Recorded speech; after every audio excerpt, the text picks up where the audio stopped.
Hey, welcome back to the Quality Care Podcast, where we talk all about self-care, sisterhood, and becoming the best version of yourself. And today I'm somewhere different, and I'm actually here with Mila, which I'll introduce soon, but just wanted to say welcome to the Quality Care Podcast.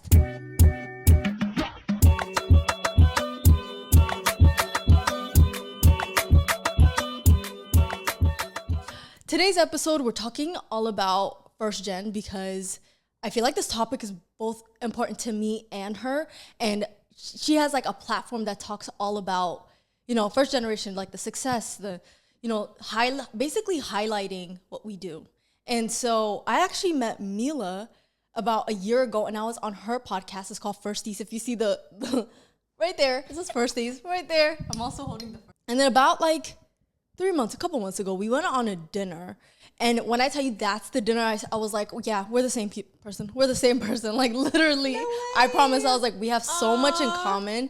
And I even told her about I was starting this podcast, and that I would love her if she was a guest on my podcast. Because, yes, it's about sisterhood, but it's like, I just feel like First Gen is such a big part of me and her. And so there's a lot to relate on that, too. And so today we're going to talk all about how, like, self-care relates to how does first gen and, doing self-care with that, and what does that mean? So if you're a first gen listening to this, hopefully you relate. And if you don't, I feel like I would want a lot of people to learn more about it, even if it's like, just like American or anything like that, that you listen to me. So we're going to talk all about that. But I wanted to say 3 things about Mila, okay? So I think the 3 things I admire about her is her consistency, and also just like, I don't know, I think about like how poised you are. Like, just very like, my older sister actually said that. She's like, Mila, like the one that you went on podcast with. I'm like, yeah, I just love how she talks. Like, it's just so, like, it's easy to hear. I'm like, yes, I just couldn't put the words to it. But also just how it was easy to talk to her, to getting to know people. I feel like for me, getting to know somebody sometimes is like a little bit harder, but for you, it's been easy. So I am so glad that you're on the Quality Care Podcast. I made sure you were on the VIP list. I really appreciate that. But anyway, welcome to the Quality Care Podcast. I'm so glad that you're here. I'm so excited. And I want you to introduce yourself to them. First of all, let me grab a tissue, because what? I love you. I really do. I'm so excited. No, the fact that we had that dinner and then we're here is so exciting. So just to introduce myself, my name is Mila. I am the creator and co-host of Firsties. It's a platform for first gens who dare to dream. And so we have basically a lot of the conversation that we're going to have today. Yes. And then also just like following our journey of being first-time content creators. So like because it's always like we know the big names, but like we don't really know their journey to get there. You just see the content. Yeah. So like talking about our like ups and downs and all that stuff, how it's not easy, and hopefully it inspires other people to like, you can do it too. Like really, if Sada Mila can do it, like anybody. No, literally. Yeah. And I feel like this podcast, I started that just to like encourage others through that, and the longer version of like what we do, like sitting down and talking. I feel like I'm not a yapper if I'm gonna unless I actually know somebody. So I feel like doing this is also putting me out of the comfort zone and like talking about deeper things. That was like one of the main. You really don't think yourself as a yapper? No, if you know me, like since you know me, I am a yapper. But if you put me in a room of people, gotcha. I'm the quiet one. But because I was so excited when you told me at dinner, I was like, you're going to be the number 1 podcast. Like, I'm so excited. No, I'm so glad I started it. Finally, it took me a while. But, okay, so I have a couple questions that we could just talk about, but some are just for you. I mean, also, I'll answer, but it's like mainly about being a first gen. So first, I just wanted to start like, I guess an icebreaker. Yeah. So what's one tradition or just something from your culture that instantly makes you feel at home? And I feel like for me, I would say just as simple as just like buna and having it on, just that smell like instantly makes me feel like at home. I don't care if it's on my clothes. Like one thing about me, like with smells, I'm a little iffy, but when I have that smell, I'm like, yeah. Hygiene queen over here. Yeah, like I love that smell. So I think that's what makes me feel at home. How about you?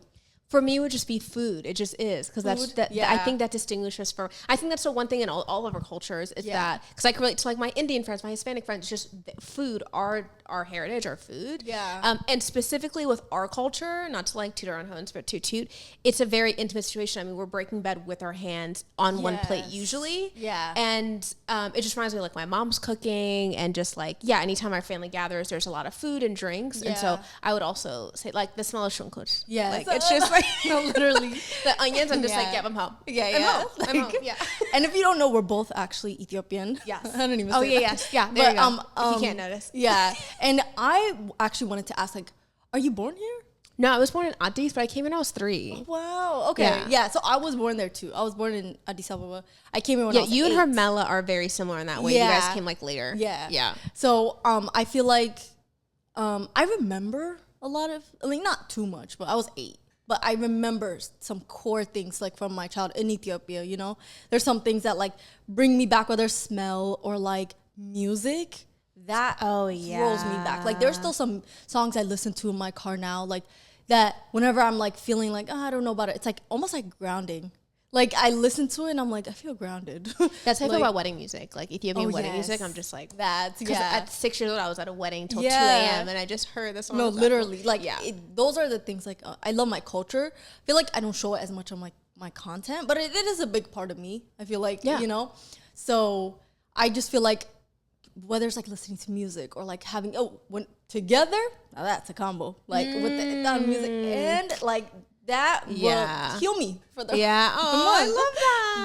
But as I mentioned, Mila actually has a podcast called Firsties where she just highlights, you know, first gen, but not just first gen, but like first to do something. And I feel like, you know, for me, from, you know, the people around me, I feel like I was probably the first one to really start content creation this consistent. I've seen others do it, but almost feel like a pioneer, the first to do it, the first to try this, the first to, you know, do that. And so I wanted to actually what caused you to start it, and what do you want your listeners to walk away feeling? Oh, good question. So what caused me to start it was I really am inspired by content that's created by us for us. Mm-hmm. And it wasn't actually until I got into therapy that I realized like there were so much things I was going through that a lot of people go through, and how like there's power in vulnerability. There's power in like, hey girl, this happened when I was 10 years old. And I'm like, oh no, that happened to me too. Cause our parents didn't understand the emotions, or they didn't understand, like talking about self-care, like my parents don't know that even word. They just worked as hard as they could, and then were exhausted at night, and then you know what I mean? Yeah. So even having those conversations, so I wanted it to be like, I genuinely think about the 10-year-old girl right now who can be watching your content, my content, and feel less alone, feel like, okay, I'm not, because it helps just a little bit. It does. Yeah. And then what was your second question? Like what do you want your listeners to feel after, like, you know, after listening to your podcast? Yeah, that they have like friends out there. I know that sounds corny, but like I like it where it's like, I would say like cousins on a couch talking. Yeah. So like the way that I consume other content, and I see like I want to be part of that friend group, or like I feel like I'm part of that friend group because I know the inside jokes or the whatever. Yeah. That's how I kind of want it for us. Yeah. Because, I want everyone to feel like you're not alone. At the very least, like, I might not be able to help you directly, but at the very least, like, you're not alone in what you're going through. And also, if I could just, like, make people laugh and, like, we could have a chuckle, like, that would be nice. Like, relatable things. Yeah. I totally get that. I listen to Firsties. Like, I was telling her, like, my watch days are Thursdays. It's on. Episodes come out. It is on. I love you. Like, and she posts about it. If I could say really quickly, I know you have questions too, but like me and Hermel admire you so much. So the fact that you're watching our content, it really is giving like our people that we admire are giving us compliment. That's like the best compliment ever. I'm no, like, really. And it's the fact that like, I think it's just like the consistency of it. I'm like, talk about that, it's really like her consistency to, first she started it, and then now she's with Hermela. I know Hermela from college. And so they both do this, and they post every single Thursday. Like, it doesn't matter. And I just love the consistency of it. And so I'm like, it's worth listening because there's hard work behind it. And so that's why, like, that's the thing. That's why I really appreciate it, because know. Yeah, because like the behind the scenes of like the editing, the filming, and like the planning and everything of it. I really appreciate that. And one thing about me is like, I love surrounding myself with somebody that's hardworking and like they passionate about something. And so I love that. Vibe. No, literally. I'm like, I just love that. Like when somebody doesn't have anything for them, I'm like, you know how they say, like, you are who you surround yourself with? Talk about it. I don't want to be that. I don't. So I'm like, you know, obviously, like, there's some people I grew up with, but, like, I think, like, making new friends now, that's a big part of it. It's like, I don't care if there's, like, big results or rewards with it. It's like, or do you have some type of passion for something? And so, yeah, that's why I love watching Firsties, because it's such a good reminder. I love it. I love it. We all really like-minded. It's kind of crazy. I know, we are. Like, that's why I said, like, with that dinner, like, I was like, there's somebody like me. Yeah, I felt less weird. I know. We talk about, like, content. We talk about our personal life. Yeah. We talk about like, our faith. It's not only content. Yeah. Like, it was faith, like, personal life, everything like that. It was just... Now, honestly, what impressed me more or shocked me more was our personal life more than content. Because I already knew you were in content. But just even the way that we move with, like, meeting different people. I was just like, we're the same person. No, literally. Because I was like, we related on so many things. Like, it was like, oh, yeah, me too. Like, I love that. Those type of conversations. It's like, even, like, this, like, how our life is. It's like, we've been through something similar, too. Yeah. So I think that's what... like made it very like we connected through that too. Do you remember from the dinner we didn't eat? Oh, like we ordered food and the food got cold. We went to North Italia. Yeah. And the food got, because we were yapping. Yeah. Literally we had like a couple appetizers. Yeah. Nothing turned. We just put it to go. Like, yeah. I'm like, we don't need to eat. Yeah. I feel fed. This conversation. Yeah. The sisterhood. I feel fed. Okay. Now I wanted to ask, okay, so when you were basically the question, let me just read it. When did you first realize you were navigating life differently from the people around you, whether it was school or work, because of being raised by first-gen parents? That's a very good question. When I kind of knew that there was no room for mistakes, whether it was like bad report cards, getting called for bad behavior, like principals, like some of my friends would get like, you know, and then they would just be back in the classroom tomorrow. And I'm like, what happened? They're like, nothing. And my parents just said, stop doing that or whatever. Yeah. I'm like, yeah, my parents did not react that way. Yeah. Like there's more on the line, if that makes sense. Like they don't have time to stop work, to not make money, to come to the, you know, like I, at like 10 years old, I have to think 10 steps ahead. That's crazy to think about when you think about it. I just knew that like, we don't have time for your shenanigans. Yeah. Like do your job, get your grades, and that's what you're supposed to do. So I think probably like 10 years old. And this has nothing to do with like, I have the best child, the best parent, but it was, their cup was full as far as like how hard they were working to provide for us. Yeah. And so like simple fact of like, I distinctly remember in the playground, like remembering like, oh, I can't go on the top swing because if I hurt myself, that I have to go to the nurse's office and my parents have to come because I scabbed my knee one time and then my dad had to take off work. It was like a whole thing. And he didn't say anything. He was like so sweet. He was like, oh, but I just knew, I could tell that he was stressed out, that he had to stop his shift to come get me. You know what I mean? And so I was thinking like, oh, you have to be perfect. You can't. Like that's what I remember. Yeah. I think, okay, so I feel like, well, mine is kind of different. I wanted you on the show because, you know, growing up, I feel like I already told you, but the school that I went to, it's like a boarding school type of thing. But they were 90% Habesha. So I grew up with the people that look like me surrounding, but I didn't grow up with my parents like the normal, you know, child, like average. So I would only see them like summer and Christmas time. And so the people I grew up with from like ages 8 to like, I don't know, 15. After 15, a lot more like, you know, people from West Africa and like, you know, Poland and everything started coming. But just through that time, it was the similar thing. Like we could speak our language and stuff like that. But I did go to a public school for like 3 months. So I came to the U.S. at like 8 or 7. And then I went to a public school for like 3 months. Me and my sister. My younger twin sisters, they didn't go. They just went to preschool. Gotcha. And so I think when I went there, we were I don't remember seeing any other Habeshas in that public school.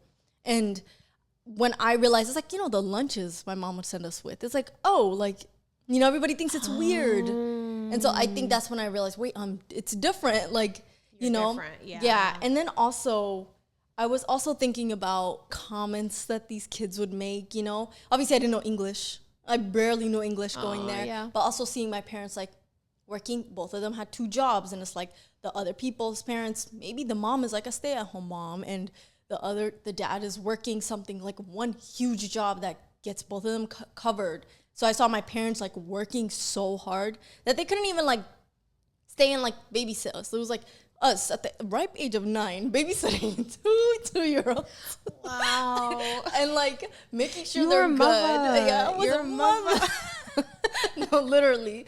And so I think that too, because it's like we didn't see our friends babysitting, like, you know, like being responsible for the place. And I think I think I mentioned it too, but that's the reason why we went to that school. It's like my parents needed help because it was like they were trying to figure it out, you know, trying to find some type of stability, having 4 girls under 10.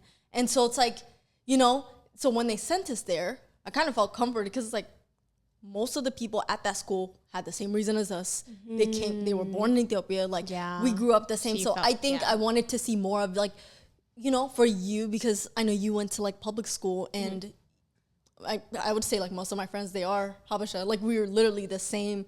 And actually all of my friends, they're all first gens. They're not all like Habeshas, but they are all like first gen coming from somewhere. And so I just wanted to see like, you know, with like even workspace right now, because I don't have any employee. I'm a full-time content creator, so I don't have like an employee that like I look up to see every like day. a corporate thing. Do you see any difference even in your adult life, like at your job right now? Something that's like maybe you were raised different, like, you know, from others, like, oh, I didn't know about that because my parents didn't know that, or like culture. I don't know. Oh, for sure, yeah. And something that I want to shout out my brother is like financial management. Like, yes. 401k, I don't know what that is, Yeah. or like investing in stocks and stuff. And like my coworkers and my cohorts are like having these conversations, and I don't know anything about anything. Yeah. Really. That's one. Two, also, I have this weird thing where, cause I grew up in a very diverse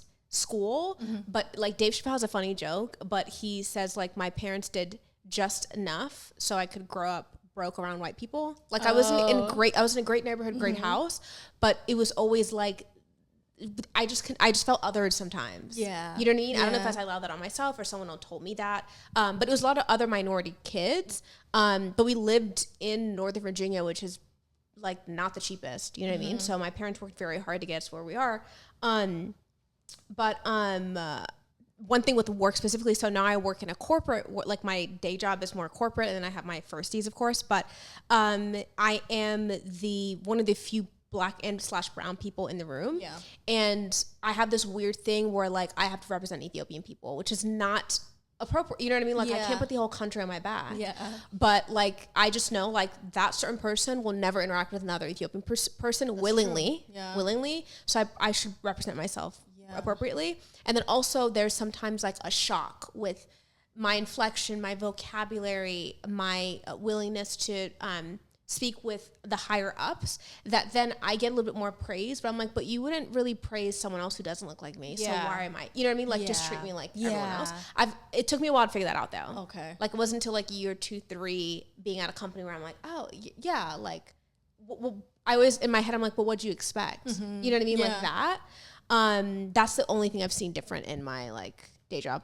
One thing I saw was college. I think out of all the times of my like the 4 years of college, like I started seeing people like, yeah, what'd you see? I don't know, like the first semester, freshman year, it's so small, but I think laundry, like half of the people in my building didn't know how to do laundry, and I'm like, wait, you don't learn at the age of 12? That's like, good. You know, like they don't learn just like, at the age of 12. There's just some things that I think we had to learn, because it's like, I feel like not because our parents didn't want to be involved, but it's just, well, me, I didn't really grow up with them like regularly, but it's almost like we had to teach ourselves those things just because they were busy working or something like that. And so I see that, and it almost felt like I grew up faster than a lot more people. But I know, like, even if they're not first gen, a lot of other people had to grow up faster. I'm just saying, like, just cultural things like that. Like, and then also just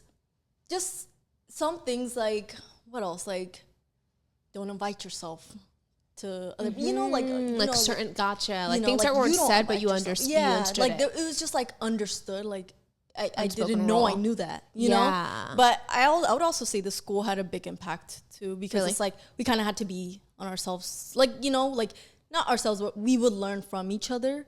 But a lot of those things, like since we were younger, we had jobs since the age of like 8.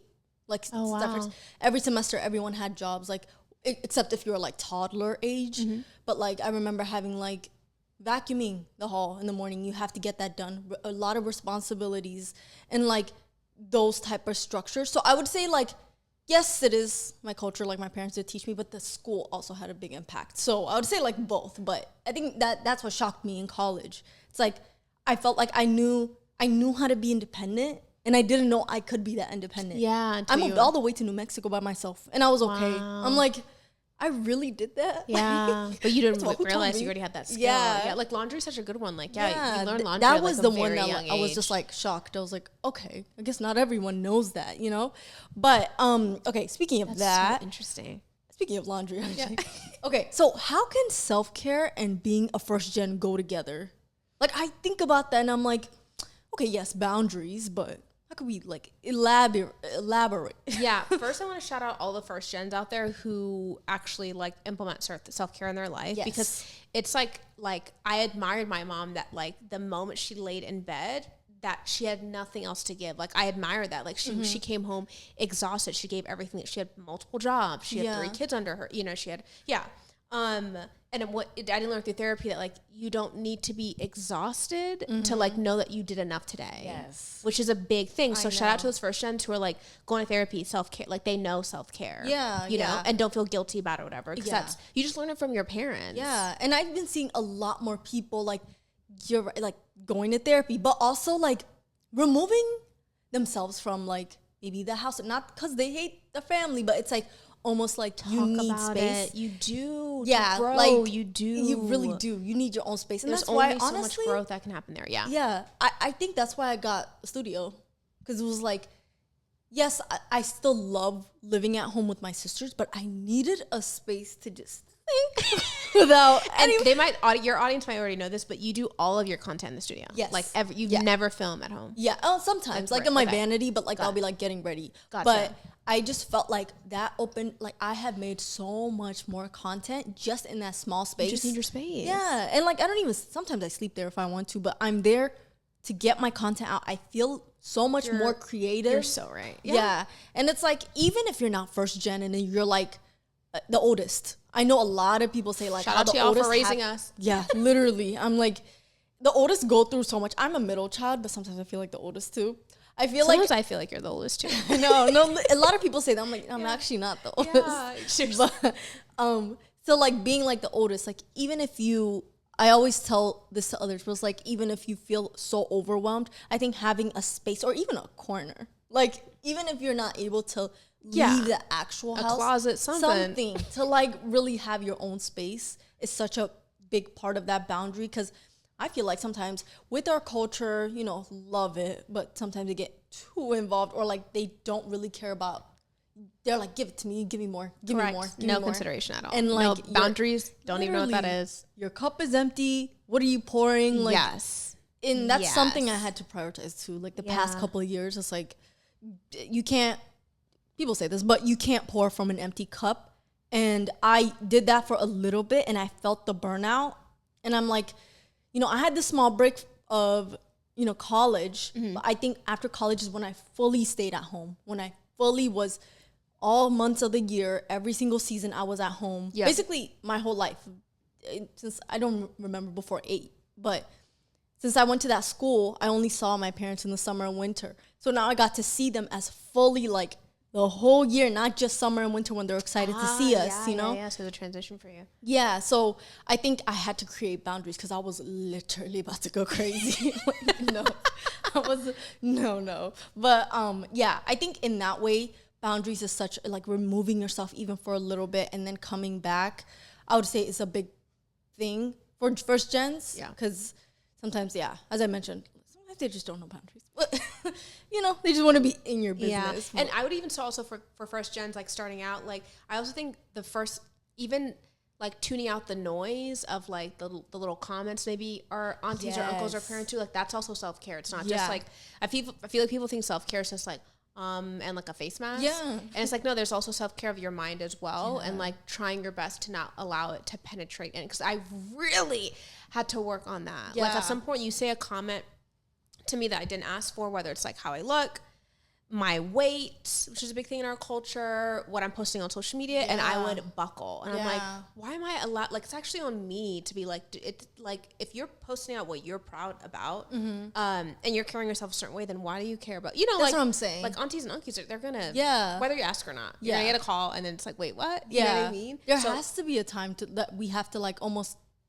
shut out some of the comments. Because I don't think I'll be in the position that I am in with content creation or you starting even Firsties if we listen to the people, you know, like there was like when I first started, the comments would be like, stop touching your face so much. Like I watched your whole video 3 times and like you touch your face this many times. I'm like, you know, like it's those tiny comments, it makes you want to stop because it's like, oh, I can't do it right. Or like, you know, like those tiny things I kind of had to close my ears. Even I talked about this like on my TikTok, but the one comment that used to really get me is you got darker. Like, don't stay outside too long. You look dark. That's so common. And I really had to get over that because for the longest time I was scared of the sun because I was gonna get a little bronze. Like I wasn't even like, you know, but now I stay in tanning beds because I'm like, no, I love the way that looks. First of all, the sun is healthy, vitamin D. But I was also thinking like, even if I get those comments now, it doesn't bother me because I like the way I look. Like I look bronze. I could put on oil. I look glowy. Correct. The darker the better. There's so much. Yeah. And so I think that's something I really had to tune out. We actually just talked about this, but let's talk about guilt. How have you ever felt like you were doing have you ever felt like you were doing too much or too little? Have you ever felt like you doing too much or not doing enough, and how do you deal with that tension just in life or content creation? Never feel like I'm doing too much. What? You don't feel like you're doing too much? No, I always feel like I'm doing. Oh, you mean too much like out there too much? Yeah, like you're doing too much, like probably like I don't know, content creation or something. No, never. Okay. It's usually it never feels like enough, whether it's like we talked about it before as far as like putting out content and you think it should get this amount of engagement and it doesn't. Yeah. And then also in school and also it's just like I got an A-. Well, you got an A. Yeah. You know what I mean? Or the comparative of my siblings and I, that was a thing that me and my sibling had to like talk through as well in therapy in our adulthood. Yeah. That, just the comparison of it all. So I just always, how about you? I feel like as a first gen, I feel like the substance answer is always you're not doing enough. Not doing enough. That's literally what I had. I'm like not doing too much.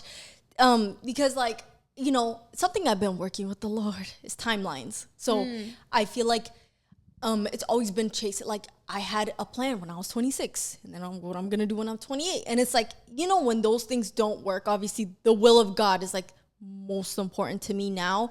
And so it's like, I wanted to give back to my parents at this time, but it didn't happen. Or like, I feel like am I not doing enough to get there? You know? And it's like, I feel like it's with time like that. I feel like that I'm not I don't think I've ever felt like I did too much, except like maybe my facial expressions when I used to dance. Yeah. I think that's it. Still there. That's it. Yeah, that's it. But I love it. Like I love being, I accept it. I love being animated. Like whenever, that's you know? Yeah. Yeah. So it's always been not doing enough, whether it was, obviously comparing myself to my mutuals on, that's a big one. As you grow, you start getting more, you know, content creation friends, and they're really creative and you take them as inspiration, but sometimes it's almost like, am I doing, like, how are they doing so much? Or like, how are they being so creative? Like, I need to do more and more and more and more. So I think it's in that part where I don't feel like with content creation, but I feel like with life, these timelines, I'm like, it's supposed to be this and this. And it's like, you feel like you're not doing enough. And then sometimes I had to remind myself, like, at this age, doing what I do is actually like, it's an accomplishment, you know? Girl, I look up to you. The fact that you think that you're not doing enough is insane. I know. If I could have a fraction of your success, I'd be like, remember I told you in our last competition, I think God is working timing on me. Because like, if we give it all to her right now, she's going to be a horrible person. No, like, you're heading the right way. Like, I know that, like, even with your work ethic, like that's what that's how I started too. It's like, you know, just putting it in. See it. It's just, I feel like comparison really is a thief of joy. It really is, because you feel like you need to keep doing more and more, and that's what leads up to burnout. Or, you know, like, I think that's what, because I have gone so close to burnout sometimes, and I really look back at the picture, and it's me feeling like it's not enough, or like I wasn't as creative enough. Yeah.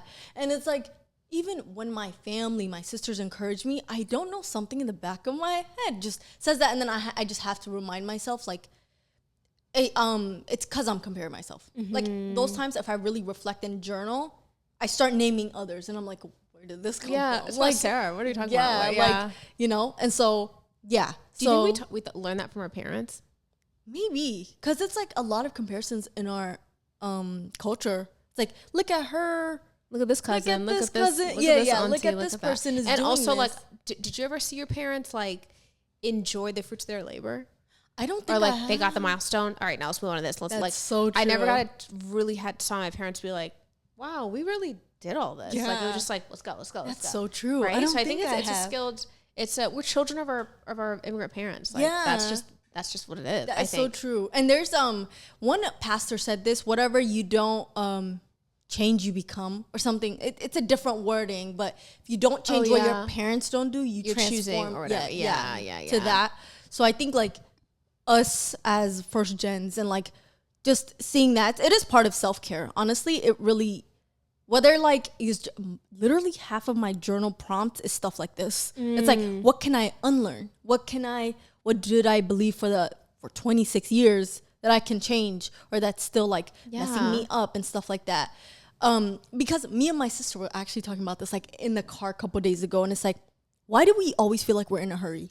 When I go to my studio, it's like, hurry, you have to get back home. You have to get back home. When I'm home, it's like, wait, you could have you have to go to your studio. You have to make 5 videos. It's exhausting. It's really is like, our brain is running. Obviously, social media has to play a big part of that. Totally. Not gonna lie, But we're always living in the future. Living in the future. We're always in the future. And I feel like that's also another reason why we feel like we're not doing enough. Like, we have to keep doing it. Yeah. So I think it's the solution to this. When we were talking about it, it's like, unplug, but it's like, you have to see what you consume too, and obviously comparison and all of that, but really just seeing what you're in your timeline, like you're racing you from last year, like, or something like that, you know. Love that. Yeah, so that's what I think when I'm like, where was I last year? You from last year. Yeah. Wow, I love that. So it's like, I'm not in a competition with others. It's just like, am I doing better? And even another thing I'll say is, like, let's say this time next year is not as big as what you are doing now. It's like, there are changes. Like, if you really think about it, a lot of things changed. Yeah, you just don't see it, because it's like, yep. you don't celebrate those small wins. Then, okay, I like this question. How has community or sisterhood helped you feel seen in your identity? Like, especially when you're constantly holding multiple worlds. Ooh, good question. So one is definitely, like, when I see how much the girls around me, my sisters, my family, I always talk about, like, my cousin Miriam, who's like my favorite person ever, like, the belief in her eyes to do this. Yeah. You just need, like, one person. Literally. And I know that, like, with our faith too, which we spoke about it before, like, I always feel like we're on the winning team, right? With our faith. Like, obviously that helps, of course. That's like the foundation. But then, like, sometimes when you're human and you do like literally just the other day, I'm like, is this why? And just her, like, passion about, like, girl, I don't know, you're not seeing what I'm seeing. No, like, that's it. You definitely, like, you're doing amazing, blah, blah, whatever. It inspires me. So then when I get tired or whatever, I'm able to, like, genuinely think about, like, in the future, what I'm going to be able to do for my family, or, like, how I'm going to be able to give back to my community and, like, do philanthropy and, like, stuff like that. Because content creating is so much fun, but there needs to be more purpose to it, in my opinion, whatever that is. And so that's the big dream. So I would say they just make me feel like less of a, like, they really just make me feel like that girl. Yes. And that's what Sisterhood does. Yes. And all of us are in content creation, but, like, it's a beautiful thing where we all want us to grow. Yes. But there's no envy or anything like that. It's just like, girl, let me help you out with the sound. Hey, do you mind helping me with this? Like, I love that, because I'm a team player. I'm not a solo artist. Yes. I'm a team player. Like, I love being in teams. Yeah. I like when I did plays in high school and stuff, I loved like we all worked so hard for this one thing. I really enjoy that. Yeah. And so even though it's like your show or my Firsties or whatever, we're all doing it for the greater good of something. Yeah. And that like, that's probably my favorite thing about content. It's like meeting people like you and we're getting close and like, you know, Hermela, Miriam, like Maya, like, How about you? I feel like community, first of all, sisterhood, literally who I am. It's who I am today because not only because I have 4 sisters, but I actually grew up with over 20 girls in that school that I was talking about. Yeah. Every single year. You are the definition of girlhood. So it's like we would braid each other's hair, but also like we literally, I don't care, it's my show. We taught each other how to put on tampons. Like, it's to that point where we grew up seeing each other. So I've always had girls around, like sisterhood has always been a thing. And seeing the support, especially like doing something like this, honestly, you're right. Like genuine, you know, obviously people fall out, but the people that stay, they genuinely want you to win without anything like back. Like there's no envy because it's like when I first started social media, I remember my parents were like, what is this, you know? But the ones that didn't was my sisters and like the people that knew me, they're like, they knew. Oh my gosh, you're really starting this? Like, and they already knew I started doing like curly hair on YouTube. And so when I did that, they're like, oh yeah, you already do this on Friday nights. Like you already oil your hair on Friday nights. You just turn on the camera. Like that was literally so it. Funny. Yeah. So they're like supporting. Yeah. And with that, like with support, as you mentioned, like you just need one person that believes in you. Like and really believe, like in your corner, literally, and you feel invincible. Yeah, and just like let's do it. Yeah, And when it's more sisterhood. Let's say like even if I had like close guy friends, it doesn't compare. It doesn't. You said it, babes. No, it does not compare. It does not compare because the whole like the reason of quality care, like the reason I even started this podcast is I want it to be such a close knit like sisterhood type of thing where we can talk about it, whether it's like comments or, you know, people emailing me or something. Like I have gotten so many different emails that was like, I see you as an older sister. And it's like, I encourage you like with the things I say. And it's like, that's encourages the most me. beautiful comment. Yeah. Cause it's like, oh, like my big sister just posted. I'm like, love that. Oh, I love that. No, literally. It encourages me like as much as it encourages you. And so I always think about like, it's everywhere. Like whether I'm making content, whether it's like real life or like meeting you, it's I think sisterhood will always be a huge part of like any type of success or like just life, like whatever you're going through. Yeah. And so yeah, that's a big thing for me. Like, and it's also just more fun with like when I was starting Firsties, I was the only host. Mm-hmm. And then the reason why, well, one, it was just a weird scenario where I had Hermela on and one episode turned into 2 episodes and the second episode I was like, girl, we really vibe. Like what's happening here? And then I was like, do you want to be a co-host? Like when it was very organic. And I also liked her drive as well and her work ethic as well. So it just made sense. But one of the main reasons why I had her on, of course, of her talent and the way she's able to just pop on camera too, but it's actually because, again, I am not a solo artist. Like it's just more fun if the homies are involved as well. Mm-hmm. Do you know what I mean? Like imagine a brand trip with me, you, Maya, Merritt, like your sisters, do you know what I mean? Like a sisterhood. Yeah. And like we're all content creating and we're helping each other out. Yeah. Like, and and we spoke about this on my show too, as far as like that being at the top can be very lonely, where you and I both disagree. Yeah. Where like I'm not gonna be the only one who's I want everyone to be there with me because it's just more fun that way. Like, hey, you get this trip this time, I'll get it next time. Like I just love that when we're all able. Yeah. And like now that I'm in that position of like getting free housing for trips because I get to make content, that is something I love. And like taking my parents somewhere and like being able to afford that, like.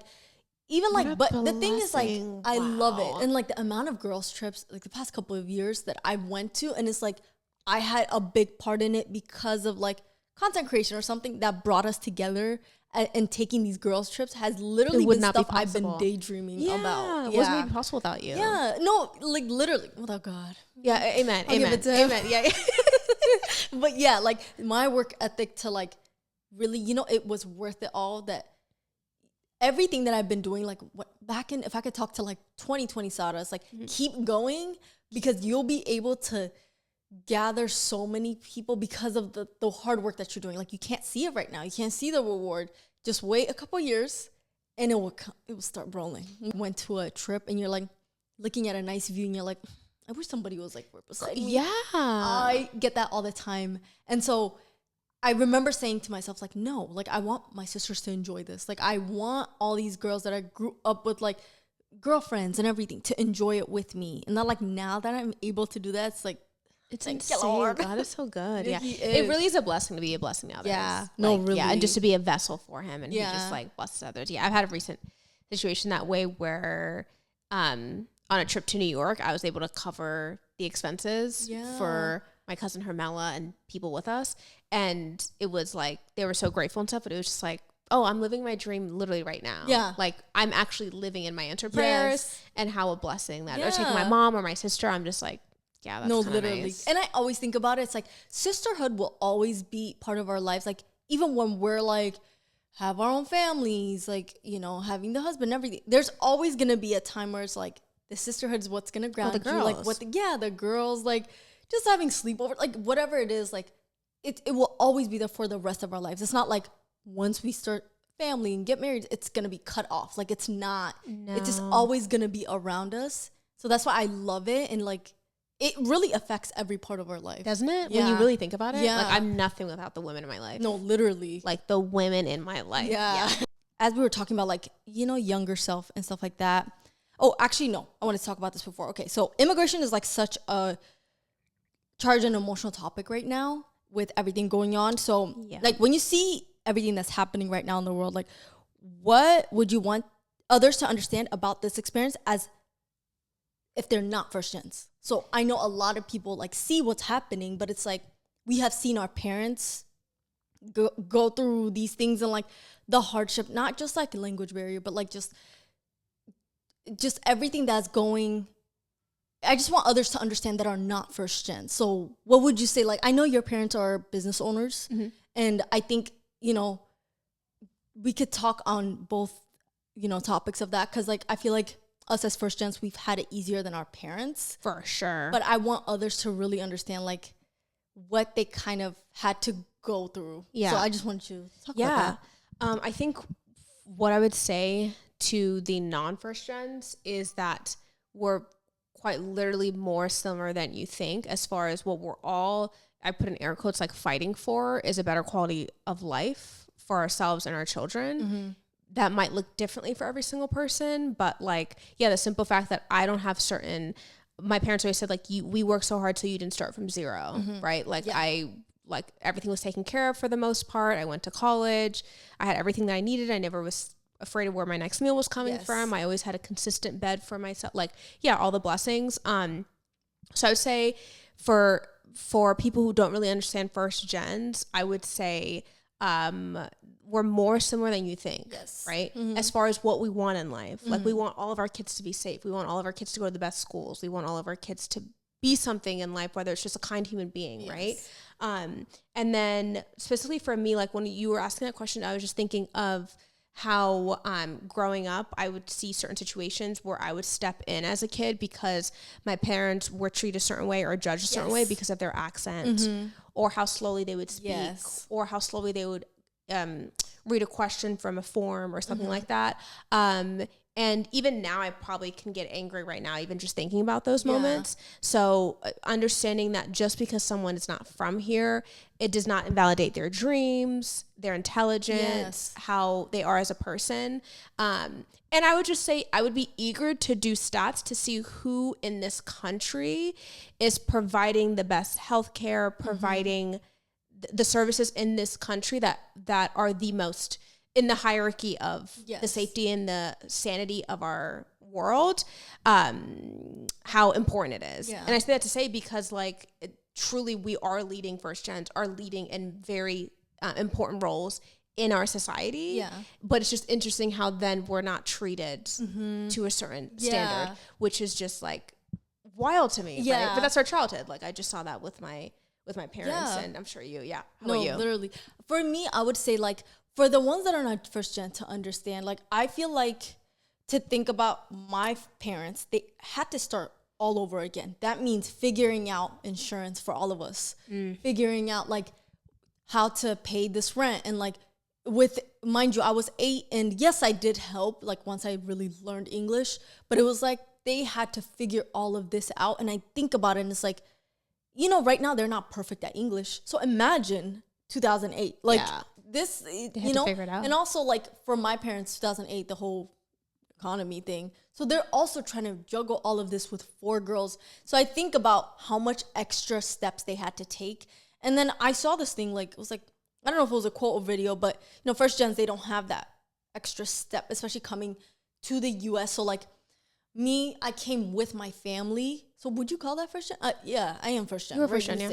So Citizen, I think like one of my friends, one of my closest people in my life came by themselves to the US. No family, didn't really know anybody. Thug. That's what I'm saying. And like came here for basketball, That's yes, badass. but it's, he has gone through so much in life, but had to learn English at the age of 16. Like, yes, I was 8. Like, but doing all of that, I feel like first gens, their work ethic, their like our work ethic, they're like just everything that their discipline, their focus, everything. Like I think about it, and it's just it's so like it's crazy. And I'm not comparing it to anybody, but I'm saying like almost had to start over that. It's like that's what makes them hard workers, like that us. So I'm saying them. Yeah, no, for sure. Yeah, because it's the simple fact of our starting lines are completely different for everyone. Yes. And then honestly, our finish line too, because for some people, I mean, you add like your race into it, add your gender into it, all this stuff, the finish line just keeps moving.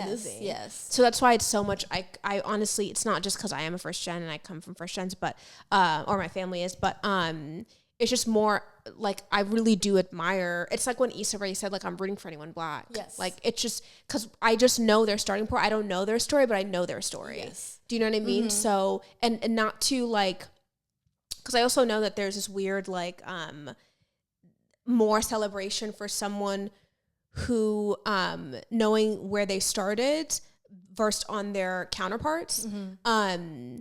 And so, like, I don't want to pay too close attention to that because like I expect you to win because you're a capable person, yes. But knowing from where they started, like my mom has helped out many people from Ethiopia who came over here, not family members, just people who came over here, and now they have like single homes and like full on families, and we see them at Thanksgiving. Like this would not have been done without the grace of God and the help that my mom was able to do. But because she was like, I got the golden ticket to come here, so it's like, and that's what we always do is like we help the next generation come. Yeah. I think Definitely. You said it really well as far as like what others can know about first gens. Yeah, because I just wanted like people to see like it's not just people coming into this country that's just like as no, it's there's hard work to it. Like I just wanted somebody like, you know, to just see that it's obviously I feel like a lot of people know that first gens, and especially people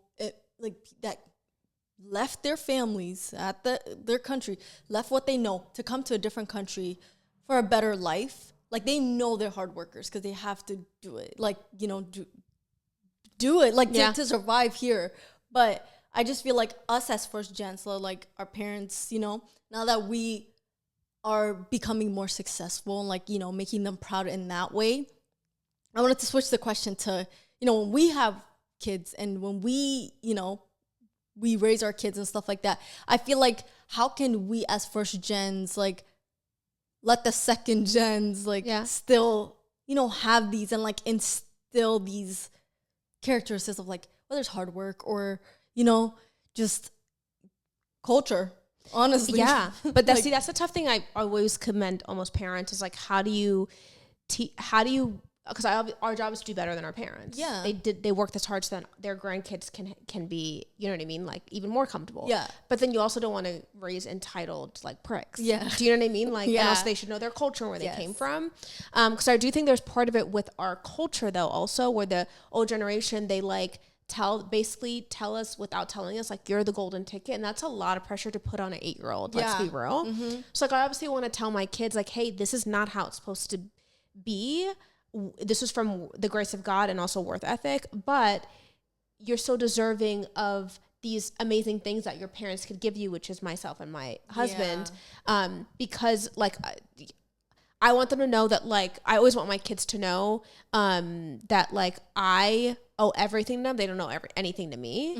Because I think sometimes that can be switched in our culture sometimes, where it's like, we are our parents' like investment. You know what I mean? And like their retirement. And I would never put my parents in a retired home, but you know what I mean? Where like, I don't hear how much people or first gens putting their parents in nursing homes. I rarely hear that. I rarely do. Like, it's our job to take care of them. We want to. It's willing, and like, it's our honor to do that. But with my kids, I think I don't want to burden them with like, you be you. I'm going to help you with your dreams, but don't act crazy. No, because I will take your lifestyle away in a second if you're acting crazy. So I think it's a balance. To, like, give them a life that's like not struggle, but also, even as simple as paying for their entire college, like fast food, nothing, I'll take care of it, like that. Because I like what you mentioned earlier when you asked me the question about first gens, for non-first gen people, what can they understand about us, how you gave them actual. Because when you say hard work, like, people can only imagine what they imagine hard work to be. But to explain it, like, you left a country, you have 3 kids on your back, you don't even know what the stop signs mean. You don't even know languages. You don't even know what rent is. You don't know what interest rates are. And all this is coming at you. And you have to raise these kids too and have this marriage. Like, that's a lot on one person. And you're alone. So how are you supposed to self-care? You know what I mean? Like it just, where's that in this whole thing? So I like how you like pointed it out. But how about for you, for the second generation, for your kids? I think to just like, you're going to have some Nepo babies. What? You're going to have some Nepo babies. Oh, yeah. You're the star that you are. But I will make them, have them work for a little bit. Like, I want them to have, obviously work ethic. So, like, being one thing about me, I love structure. I love knowing this, like, if, like, I work at this time, from this time to this time. And so I want to teach my kids and give them things like, obviously people have chores and stuff like that, but get that up so that it's like they can work for their money. But like, it's like, if you ever need anything, come to me. Open communication. Like, everything that they need will be covered. But I think with culture, though, obviously sending them to my parents. Back home. Pick up your music is always going to be in the house. Like, those are the small things. And then I also think about like whoever, I'm with. It's like blending cultures too. It depends. If I marry Habesha, okay, I do. And if I don't, then I don't. But like, also like blending our culture to like teach our kids, whether it's sending back home just for a little bit, it's showing them things, so that it's not, like they're oblivious to it. Like, oh yeah, like my mom is Ethiopian, I'm just American. That better not come after me. No. I'm gonna need you to really like, that's wild. So it's like, it's on us too to like teach them that. But I've been thinking about that lately too, because I'm like, how can I be more, like, how can I teach them and like remind them that it wasn't just easy for like, like my mom and, the whole family to just come in here. But can you even see how it's even a blessing to even have this conversation? Because it definitely shows that our parents did a great job, because they weren't having these I don't think they were having these conversations, because it's like, girl, rent is due. We got to work 12-hour shifts tomorrow. Like, what's happening?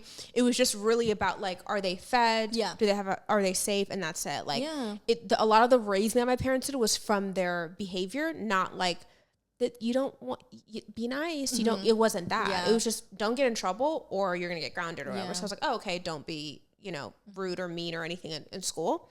So this is even a blessing that like we're even having this conversation of what we can do for our kids, because again, it's passing that torch. Like, do you know what I mean? Because I definitely don't think my parents had this like emotional conversation and stuff. And like, I love that we are having it, honestly, because it's like it's a really different generation. It's like we're healing from the things that weren't talked about. That's very important to me, because it's like they probably had to pass that because they're just surviving. But then now we have the opportunity to like, how can we really fix this? And that's what I like about our generation. Like, really, even just like the generation right now, we sit down and talk about stuff like this, which I love, because I've always kept it inside and I'm like, oh wait, it's normal, or like, we'll just figure it out when that time comes or something like that. But I'm very proud to be first gen. And for sure. Same. And I'm like, also like making, yes, my family, but like, both of us were making our family, but our culture, like our community, proud of with what we're doing something different, being the first to do these things. Firsties. Love it. But Plug, yes. Okay. Before we wrap up, I just wanted to thank you, Mila, for coming on this show. And I'm so I had her in mind because I was like, self-care and first gen, I don't think I've seen it talked about together.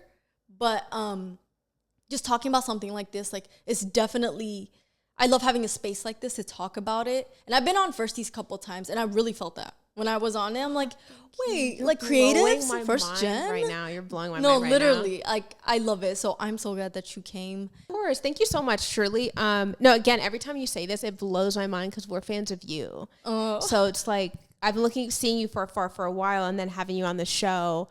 It's just like, I'm lost for words. You're literally blowing my mind. Like, we're hyping each other. Like, yeah. But I can see it because you're definitely the social media girly, and I obviously started Firsties almost 2 years ago. So I can see how you can see it from your perspective, but it's like, no, girl, you're gonna kill it. I'm so like, you guys are so in for. I just love it. You're in a different platform. I just love it because I want to see more of you. New, so now I know. it's like something it's different, like longer. You know, I felt like that was different because people see just short, like it's not sitting and talking. But we actually did an episode on Firsties, and that's why I'm here, obviously. But go check that out because we talked about more. It's kind of similar to this, but it was more of like content creation. So like on that side, the behind the scenes of like all of it, the like burnout, that the burnout, like, you know, all of that. So check that out. And thank you so much for watching Quality Care Podcast. Thank you again, Mila, for coming. And hopefully this is not the last time that you're on it. Oh, absolutely not. Yeah. Unless you're uninviting me. No, okay. Like, that would be awkward. But I'm so glad you're on season 1.